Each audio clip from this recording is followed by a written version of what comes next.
Hi, welcome. My name is Michelle Ola, and I'm happy to be here today to walk you through the EntreCultures program and give you a little more information.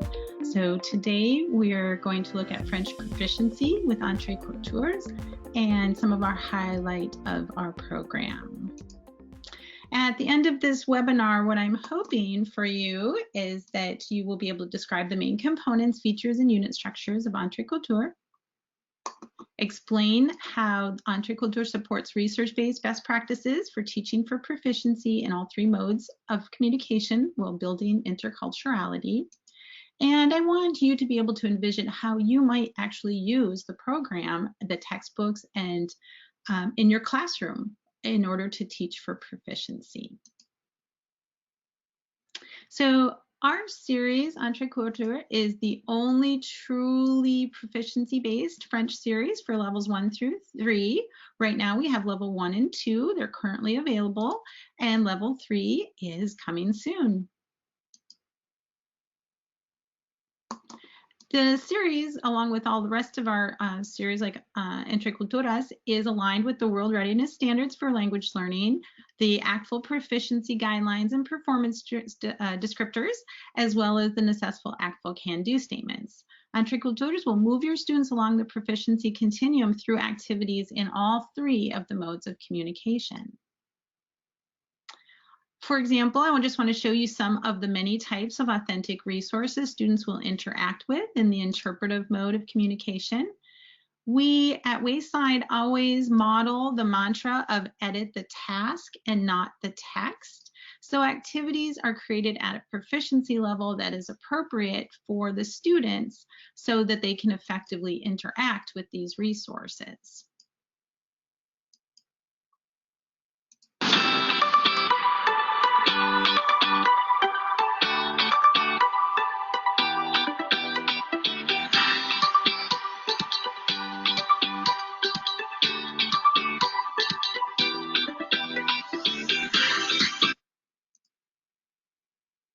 And then oftentimes we will take those interpretive resources and students will interact with them in the interpersonal mode of communication.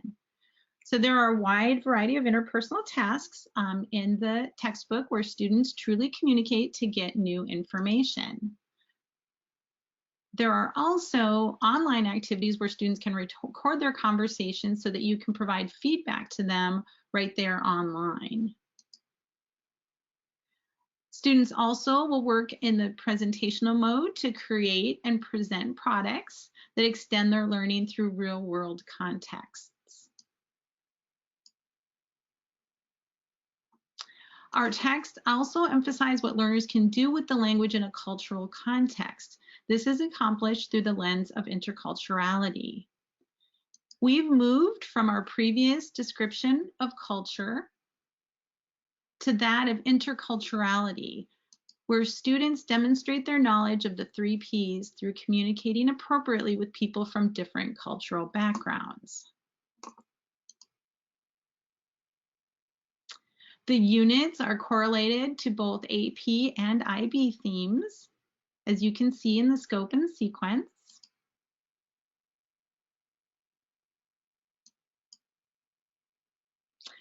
And the unit structures are set up similarly through the entire series. Right now, I'm going to walk you through each of the sections that you will find in EntreCultures. So the first structure that you're going to see is going to be the cultural opener. The first page of each unit will contain essential questions and unit goals. This is where the authors started as they used the backward design model to create the textbooks. After the exposure to the essential questions and the unit goals, now we're going to look at the summary, the summative assessment that allows students to prove that they have reached those goals and that are found in the cultural opener. The comunicon section is where vocabulary and grammar are presented in context. And then there's a review section at the end of the unit.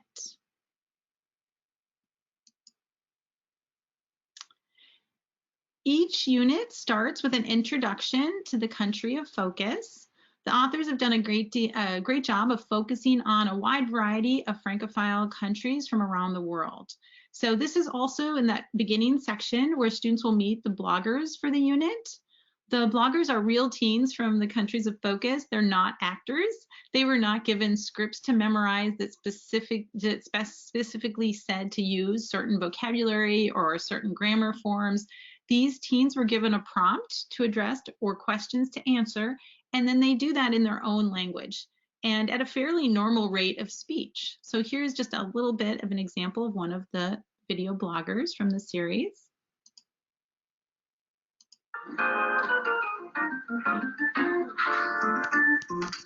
Hello, c'est une blague, je ne sais pas faire de piano. Bonjour à tous, je m'appelle François, j'ai 15 ans et je suis né le 26 septembre 2001. J'habite en France, à Amiens.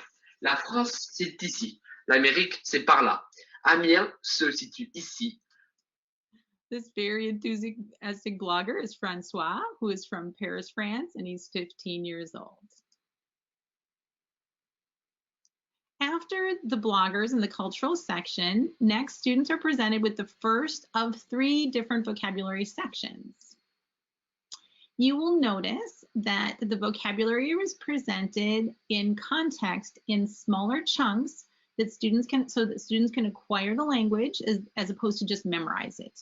The activities are scaffolded and they go from the receptive mode to the more productive mode, as we can see on these first couple pages.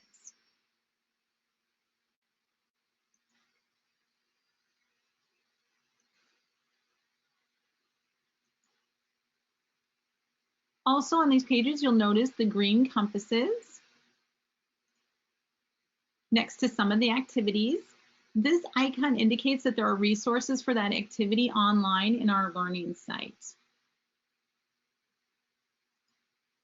Another feature is the learning strategies videos. Here you can see that there are videos to help students learn some strategies of how to speak and listen to the language and learn the language. So this one is for interpretive listening skills, and it gives them some practical advice. Also, there's an example of additional vocabulary as it's presented in the sidebars throughout the text. This kind of good to know vocabulary can help students better express themselves, but it's not considered the essential vocabulary like the comment dit-on vocabulary. There are 6 pages of vocabulary practice activities in the section.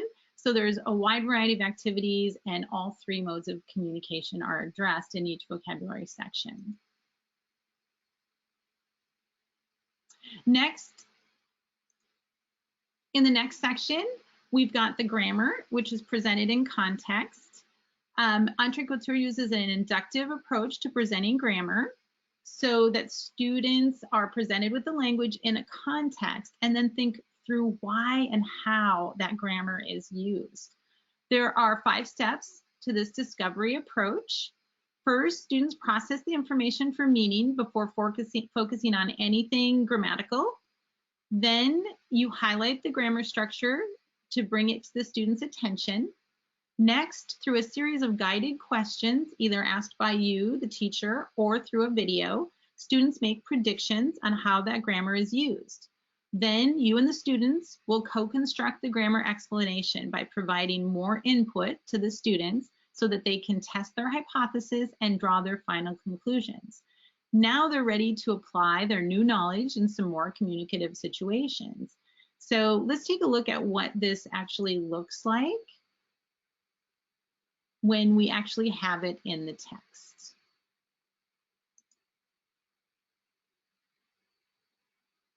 So the first step, they're going to process for meaning, and you can see that usually that happens in the vocabulary section. So for example, students were using I am with the vocabulary without ever having talked about the grammar behind it. Now in the grammar section, students are presented with another example of it being used in context. After processing this for meaning, making sure they understand, and you will go ahead and point out the bold words, the words in bold. And now students are going to make predictions using the guided questions provided on the page. There is a graphic organizer that can help students organize their thoughts throughout this process, and it serves as a handy reference sheet for them in the future. Next, students will test their hypothesis based on more input that they're given. So they're going to be given more examples, and they're going to look at their hypothesis and say, am I right? So there is a video series titled Découvrons, like this section, that you can use to provide that additional input if you want. Also, there's a video guide activity for students to complete while watching the video. After that, students are ready to begin communicating using the new grammar structures in various activities on the first few pages. Hi, I'm Mariam. I'm here to help you figure out how the French language works. You're already familiar with expressions like. So that video that I just showed is a video walking students through this discovery process. It's wonderful if you do the discovery process in class and you have students missing. Normally you would have to maybe give them a worksheet and say, here, go memorize this. They missed out on that opportunity to do that process. With the video, you can assign students that video, and they can work their way through that process and make sure that they have the same opportunity to process and make that grammar real to them in order for them to learn it better. These are some of the activities then that they're going to start using in context and able to communicate more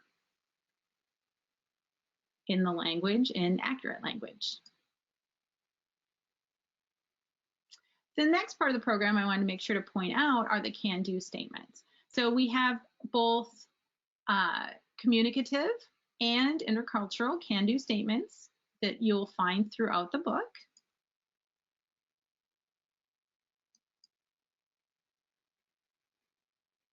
In order to break down those unit goals even further. You'll also see we have PDFs of all of the can-do statements by unit that you could print for students, and they could reflect and assess their knowledge. And there's also an online portfolio with the can-do students that they would be able to use to self-assess their progress towards their learning goals. We also want to make sure that as they complete each section of the vocabulary and grammar, there's 3 in total. We're going to have a formative assessment called J'avance. This assessment will have a couple of activities assessing different modes of communication. In the case of this activity, the students need to do a recording that can be done in our learning site without the need of additional recording equipment. So you could do this session live, one-on-one, or you could assign it to the whole class and they can do it individually and have it be online. And there are both general analytic rubrics and holistic rubrics for each of the modes of communication that can be used with these formative assessments. At the end of the unit, after going through all of 3 of the Communicon sections, there is a summary assessment, which is an integrated performance assessment called an IPA. The IPA is called J'y arrive, and you can see that the essential questions are printed here to help focus the students. Next, we have an authentic context. In this case, it's about students who are going to participate in an exchange program that their school is hosting. And the first task is going to be an interpretive task. Notice the icons of the video camera.